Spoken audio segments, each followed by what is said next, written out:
Alex, he was left alone to stare at the TV, had stuff shoved up his butt when he was a kid, got his ass kicked, and then one day he got made, and they said, "What do you want to do?" And he said, I want to be in the military, get the bad guys." And they said, "Well, you're too pretty pathetic and looking and stuff. You probably can't even join the military.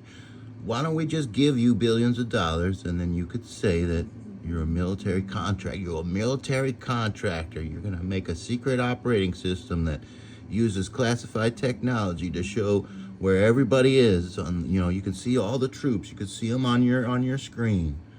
And you tell them they have to hold a little chip, but they really don't have to, because you can scan their brains and stuff." Trust me, I know somebody who's been severely abused when they were a kid, because I lived through it.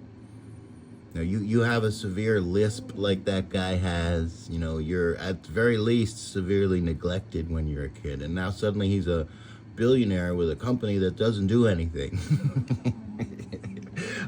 a company that gets all its money from our government. And it's the most overvalued company that anybody's ever seen. At one point, I thought AMD was the most overvalued company I've ever seen. But then they're making money. But, hey, who knows? Maybe we're gonna give, maybe we're gonna give them a few $100 billion. Like they got 10 billion recently.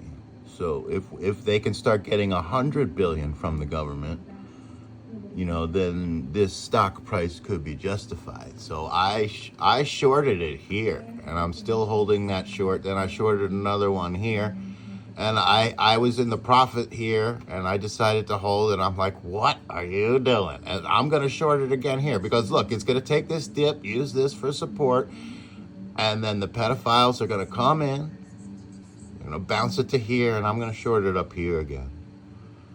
Unless it, so if it just goes down like this, down to the bear claw, and then I will make money on my other puts. But,